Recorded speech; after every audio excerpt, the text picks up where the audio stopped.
UK Labour's new Health Secretary, Wes Streeting, has decided to make the recently enacted Conservative Party puberty blocker ban for specifically trans youth permanent. Just days after Keir Starmer, the leader of the Labour Party and new Prime Minister of the UK, promised a reset moment on toxic trans discourse if elected, he has decided to enact one of the most expansive bans criminalizing puberty blockers being used for trans youth with prison up to 2 years, something that is far more extreme than even the most conservative of Republican American politicians like Ron DeSantis. For months, Keir Starmer and the Labour Party have been waging culture war trying to show themselves as the enemy of trans people, preaching out against gender ideology, a dog whistle of the far right, and going deep into every aspect of it, including having many of their own key figures within Keir Starmer's team being intense anti-trans activists themselves,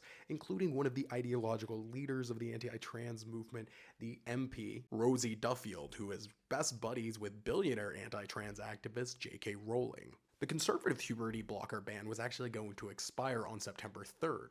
Now, with Wes Streeting, the Labor Health Secretary, making it permanent, it will be an indefinite problem for young people and their parents for seeking health care for their children. Bans have been in place across the UK since the publication of a highly controversial report called the Cass Report that disregarded most medical science and studies on trans youth healthcare and trans healthcare generally in order to seek ideologically fulfilling goals. Streeting has been an immediate supporter of the Cass Report, even writing an article the day of its publication. And Streeting has a long history of wishy-washy views on trans people, including ideas of healthcare segregation for trans people with specific hospital wards. He has also become enraptured in the J.K. Rowling anti-trans activist world, palling around with people like Rosie Duffield and Julie Bindel. Labour has also scrapped its dedication to self-ID, and Starmer himself is even wading into silly things like bathroom debates. The Cass Report over many months has been discredited by widely acclaimed medical sources and universities from around the world.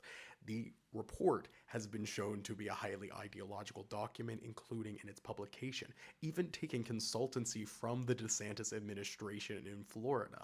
And what has Hillary Cass been rewarded with? Dr. Hillary Cass was made a Lord in the House of Lords, a lifelong peerage and appointment. How wonderful. A few months ago, Starmer was willing to stand up for trans lives, but unfortunately his government is making it much harder for people just like Brianna Gay would have been.